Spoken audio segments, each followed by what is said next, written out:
샬롬 샬롬 샬롬 샬롬. 하나님 사랑합니다. 여러분 주 안에서 사랑합니다. 역대하 33장 말씀이죠. 10절에서 17절 그리고 21절에서 25절의 내용, 깨달음이라는 내용으로 함께 은혜를 나누도록 합니다. 역대하 33장 10절에서 보면 야훼께서 므낫세와 그의 백성에게 이르셨으나 그들이 듣지 아니하므로 이렇게 시작이 됩니다. 오늘 시편 묵상은 79편 9절에서부터 13절까지의 말씀입니다. 오늘은 10월 20일 말씀이죠. 역대하 33장 10절에서 17절, 21절에서 25절입니다. 참고하시기 바랍니다. 우리 구원의 하나님이여, 79편 9절입니다. 주의 이름의 영광스러운 행사를 위하여 우리를 도우시며 주의 이름을 증거하기 위하여 우리를 건지시며 우리 죄를 사하소서. 이방 나라들이 어찌하여 그들이 하나님이 어디 있느냐 말하나이까. 주의 종들이 피 흘림에 대한 복수를 우리의 목전에서 이방 나라에게 보여주소서. 갇힌 자의 탄식을 주의 앞에 이르게 하시며 죽이기로 정해진 자도 주의 크신 능력을 따라 보존하소서. 주여, 우리 이웃이 주를 비방한 그 비방을 그들의 품에 7배나 갚으소서. 우리는 주의 백성이요 주의 목장의 양이니 우리는 영원히 주께 감사하며 주의 영예를 대대에 전하리이다. 주의 영예를 대대로 전하시는 저와 여러분이 되시기를, 증인된 삶을 사시기를 주님의 이름으로 축복합니다. 그래서 역대 33장 10절에는 므낫세가 기도하다 이렇게 나타나 있습니다. 므낫세가 기도하다. 여호와께서 므낫세와 그의 백성에게 이르셨으나 그들이 듣지 아니하므로 이렇게 말씀하고 있습니다. 므낫세가 기도하죠. 역대하 33장 제가 성경을 잠깐 찾도록 하겠습니다. 33장 10절 말씀. 여호와께서 므낫세와 그 백성에게 이르셨으나 그들이 듣지 아니하므로 여호와께서 아수르 왕의 군대 지휘관들이 와서 치게 하심에 그들이 므낫세를 사로잡고 쇠사슬로 결박하여 바벨론으로 끌고 간지라. 그가 환난을 당하여 그의 하나님 야훼께 간구하고 그의 조상들의 하나님 앞에 크게 겸손하여 기도하였으므로 하나님이 그의 기도를 받으시며 그의 간구를 들으시사 그가 예루살렘에 돌아와서 다시 왕위에 앉게 하심에 므낫세가 그제서야 야훼께서 하나님이신 줄을 알았더라. 그리고는 므낫세가 죽다. 이렇게 지금까지 14절에 그 후에 다윗성 밖 기온 서쪽 골짜기 안에 외성을 습해 오문 어기까지 이르러 오벨을 둘러 매우 높이 쌓고 또 여기다 곧 경관 성읍에 군대 지휘관을 두었다. 이렇게 얘기하고 있죠. 이방신들과 야훼 전의 우상을 제거하며 여호와의 전을 건축한 산위와 예루살렘에 쌓은 모든 제단들을 다 성에 던지고 야훼 제단을 보수하고 화목제와 감사제를 그 제단 위에 드리고 유다를 명령하여 이스라엘 하나님 야훼를 섬기게 하며 백성이 그 하나님 야훼께만 제사를 드렸으나 아직도 산당에서 제사를 드렸더라. 므낫세가 그의 열조와 함께 누움에 그의 궁에 장사되고 그의 아들 아몬이 대신하여 왕이 되니라.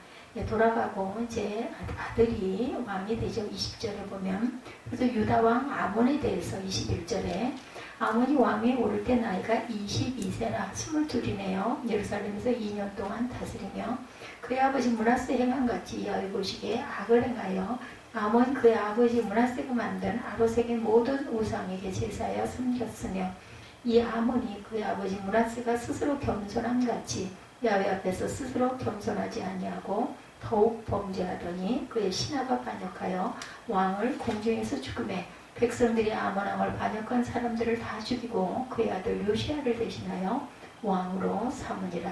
이렇게 나타나 있습니다. 33장 전체적인 내용 함께 보고 갑니다. 33장은 유다 왕국의 제14대 왕 므낫세와 그의 뒤를 이어 15대 왕이 된 아몬의 통치 행적에 대해서 기록하고 있습니다. 우상 숭배로 국가적 재난을 당한 역사의 교훈들을 익히 알고 있음에도 불구하고 므낫세는 선왕 히스기야와 달리 우매한 길을 걸었죠. 이러한 므낫세를 이어서 왕이 된 아몬도 악을 행하다가 반란으로 인해 죽음으로 일생을 마치죠. 므낫세의 우상 숭배입니다. 유다 왕이 된 므낫세, 하나님이 보시기에 올바른 삶을 살았던 히스기야가 죽자 그 아들 므낫세가 12살이라는 어린 나이에 유다 왕이 됩니다. 12살, 22살로 나와 있던 것 같은데요. 그 후에 33장 14절에 그 후에 다윗 왕과 기온 서쪽 골짜기에서 위성을 쌓되, 그래서 이방 신들과 야훼제는 우상을 제거하고 야훼제는 건축한 산이와 예루살렘에서 모든 제단들을 야훼의 제단을 보수하고 한목제와 감사제를 그 제단에 드리고 유다를 명령하여 이스라엘 하나님 야훼를 섬기라 하며 백성에게 하나님 야훼에게만 제사를 드렸으나 아직도 산당에서 제사를 드렸더라. 그들이 듣지 아니하고 므낫세가 그때서야 하나님이신 줄 알았더라. 이렇게 말씀하고 있죠. 22세도 제가 본 것 같은데 22세가 나왔는데요. 21절에 보면 21절에 22세로 아몬 왕이 오를 때 나이가 22세라 예루살렘에서 2년 동안 다스렸다. 12세가 아니라 22세가 맞습니다. 왕이 오른 므낫세는 부친 히스기야의 선한 행실을 본받지 않고 이방 사람의 가정한 죄악을 본받지요. 그러한 결과로 표출된 것이 곧 그의 우상 숭배입니다. 그는 심지어 성전 안에까지 온갖 우상을 채웠을 뿐만 아니라 유다 백성들 이방신에 빠지도록 유도해서 적극적인 죄악을 저지르죠. 그는 1월 성신을 숭배하고 야훼전에 단을 쌓고 신축한 자와 박수를 신념하여 그 신임에서 여호와의 진노를 격발시키게 하죠. 그래서 이방 족속보다 더욱 악행을 하죠. 역대기 기자는 므낫세의 우상 숭배가 하나님께서 가증히 여겨 이스라엘을 통하여 멸하신 이방 족속보다 더욱 심했다 이렇게 말씀합니다. 그는 부친 히스기야의 종교 계획을 완전히 뒤집어버리는 악행을 범하죠. 그는 거룩해야 할 하나님의 성질에 온갖 우상으로 가득 채웁니다. 그래야 유다 백성들이 오히려 이방 족속들보다 더 열심히 우상 숭배에 빠지도록 하죠. 므낫세는 나중에 깨닫죠. 야훼 징계가 내려집니다. 므낫세와 유다 백성들이 야훼의 말씀에 순종치 않고 우상 숭배의 가증한 행위를 계속하자 하나님께서 그들에게 징계를 내리시죠. 그것은 아수르 왕의 군대 장관들로 하여금 유다를 침략하도록 하신 것입니다. 그 일로 왕 므낫세는 사로잡히고 쇠사슬에 묶인 채 바벨론으로 끌려가게 되죠. 하나님께서는 자기 백성이 죄악을 행할 때 이방 나라를 들어 징계의 채찍으로 사용하십니다. 일국의 왕이었던 므낫세는 바벨론에 끌려가서 온갖 고통을 받죠. 이런 환란 속에 므낫세는 자신의 죄를 깨닫고 하나님께 회개합니다. 므낫세는 환란을 당했을 때 그의 조부인 아하스 왕과는 달리 더 이상 범죄하지 않고 자신의 교만을 버리고 하나님께로 다행히 돌아오죠.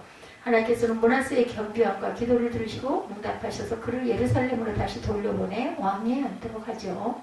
므낫세의 개혁입니다. 바벨론에서 돌아와 다시 유다 왕위에 앉은 므낫세는 지난날의 죄악을 회개하고 회개에 합당한 열매를 맺기 위해 개혁에 착수합니다. 그는 그동안 자신이 섬겼던 우상들을 제거하는 일에 힘씁니다. 그리고 야훼전을 중수하고 화목제와 감사제를 하나님께 드리죠.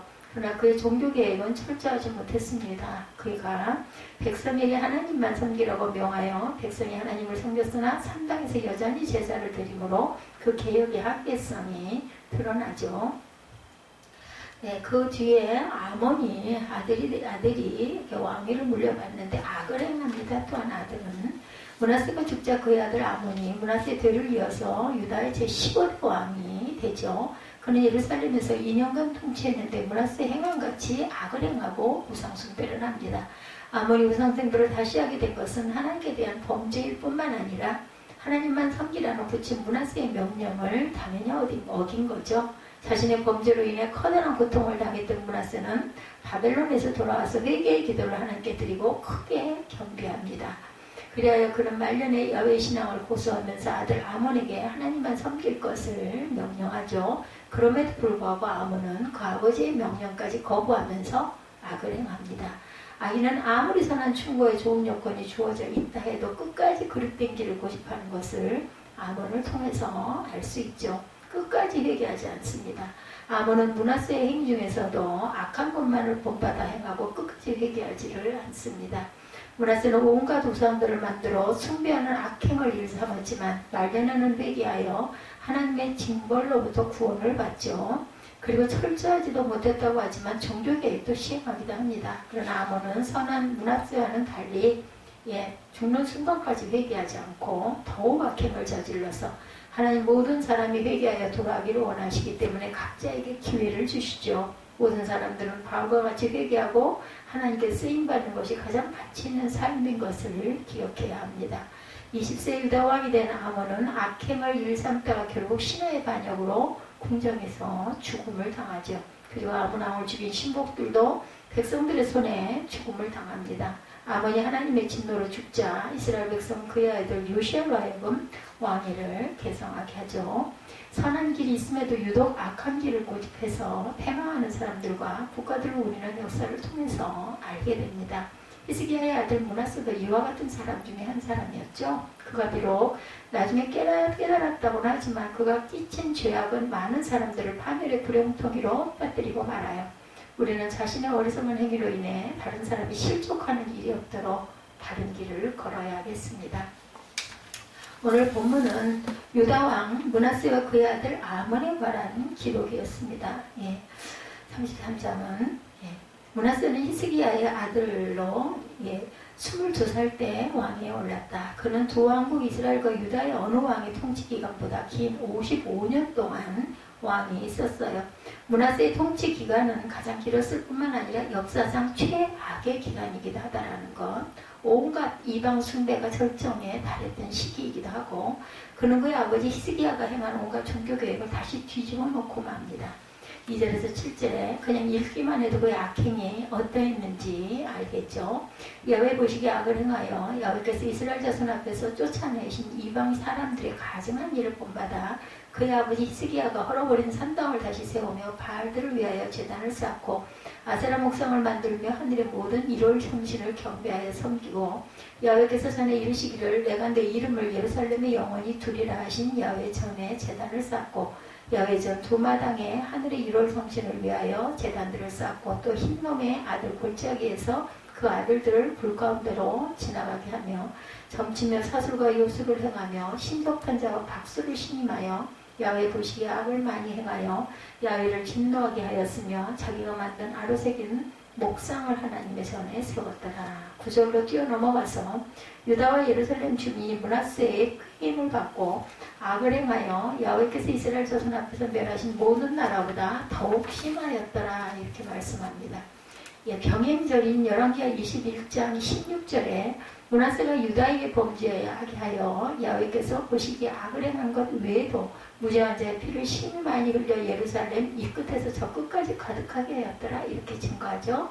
므낫세는 그저 우상숭배를 좋아해서 하나님을 욕되게 했을 뿐만 아니라 포악하고 무자비한 군주이기도 했습니다. 그는 예루살렘에 피가 넘쳐 흐를 때까지 많은 백성을 죽이고 유다의 의인들을 모두 살해했을 뿐만 아니라 특히 숱한 선지자들의 목숨을 빼앗은 것으로 알려져 있습니다. 유대교와 기독교의 일치된 전승에 따르면 므낫세가 예언자 이사야를 톡으로 켜서 몸을 두 쪽 내어 죽게 했다 이렇게 전해집니다. 하나님께서는 여러 선지자들을 통하여 므낫세와 그의 백성에게 말씀하시고 예루살렘과 유다에 내릴 재앙을 경고하셨지만 그들이 듣지 않죠. 본문 10절에도 증거하고 있습니다. 33장 10절 보죠. 여호와께서 므낫세와 그의 백성에 이르셨으나 그들이 듣지 아니하므로 여호와께서 아수르 왕의 군대 지휘관들이 와서 치게 하시며 그들이 므낫세를 사로잡고 쇠사슬을 결박하여 바벨론으로 끌고 간지라 이렇게 나타나 있습니다. 아수르로 끌고 가지 않고 바벨론으로 끌고 간 것은 그 당시 아직 아수르보다 약했던 바벨론이 아수르에 맞서 대항했다가 아수르에 의해 분쇄되고 말았어요. 므낫세가 바벨론과 내통한 것을 알려졌기 때문에 아수르가 아닌 바벨론으로 끌려갔던 것으로 추정이 됩니다. 므낫세 때 아수르 왕은 에살핫돈과 아슈르반이 8이었어요.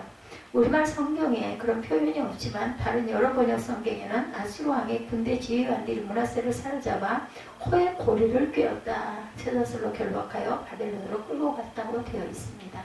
에살하돈 왕의 치적을 나타내주는 고고와 발굴물 중에 그가 2명의 포로를 결박한 장면을 보여주는 부조가 있는데 거기 포로를 묶은 끈은 포로의 코에 있는 고리를 통과하고 있다고 합니다. 치욕적이고 고통스럽기가 이를 데가 없는 광경이겠죠. 므낫세는 온갖 우상 숭배로 하나님을 지극히 욕되게 하고 수많은 사람의 피를 흘린 대가를 톡톡히 치른 것입니다.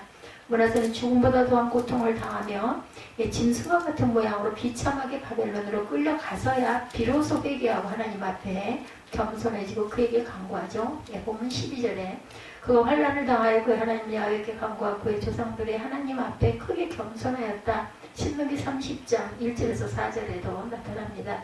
기도하였으므로 13절에 하나님이 그의 기도를 받으시며 그의 간구를 들으시사 그가 예루살렘에 돌아와 다시 왕이 앉게 하심에 므낫세가 그제서야 야훼께서 하나님이신 줄을 알았더라. 아멘. 그는 이방신들과 하나님의 성전에 있던 우상을 제거하고 우상들을 위해 사방에 쌓았던 모든 제단들을 다 철거해버립니다. 그는 하나님의 제단을 보수하고 화목제와 감사제를 그 제단 위에 드리고 유다 백성에게 명령하여 이스라엘의 하나님만을 섬기게 하죠. 16, 7절에 므낫세가 죽고 그의 아들 아몬이 나이가 22세의 왕위에 올라 예루살렘에서 2년이란 짧은 기간 동안 나라를 다스리죠. 본문 21절에 나타나 있습니다. 21절에 아몬 그의 아버지 므낫세 행함같이 야훼 보시기에 악을 행하여 아몬이 그의 아버지 므낫세가 만든 아로색의 모든 우상에게 제사하여 섬겼다. 21절에 아몬이 왕에 오를 때 나이가 22세라 예루살렘에서 2년 동안 다스렸다. 이렇게 말씀하고 있습니다. 아몬은 그의 아버지 므낫세가 그랬던 것처럼 하나님 보시기에 악을 행하고 아버지가 만든 아로색의 모든 우상에게 제사하고 섬깁니다. 그의 아버지 므낫세는 비록 늑대긴 했지만 자기의 죄와 과오를 깨닫고 스스로 하나님 앞에 겸손해졌는데 아몬은 결국 그러지는 못하죠. 2년 만에 그를 반역한 신하에 의해서 공중에서 죽임을 당합니다. 24절에. 그래서 이번에는 백성이 아몬을 반역한 자들을 죽이고 그의 아들 요시아를 대신 왕으로 삼죠. 키빈내나는 역사가 반복이 됩니다. 남왕국 유다의 두 왕 므낫세의 긴 역사와 그 아들 아몬의 짧은 역사는 우리로 하여금 여러 가지를 생각하게 하죠. 첫째 히스기야와 같은 비교적 훌륭한 아버지에서 므낫세 같은 아주 못된 아들이 나왔다는 사실. 부모의 좋은 신앙이 자동적으로 자녀에게 이어지는 것이 아님을 우리에게 보여주죠. 우리의 자녀가 바른 신앙을 갖고 올곧게 살기 위해서는 그저 하나님께 쉬지 않고 열심히 기도하는 밖에 없다는 단순한 결론을 내리게 하는 일입니다. 자녀를 위한 부모의 기도가 얼마나 중요한지를 깨닫게 하죠.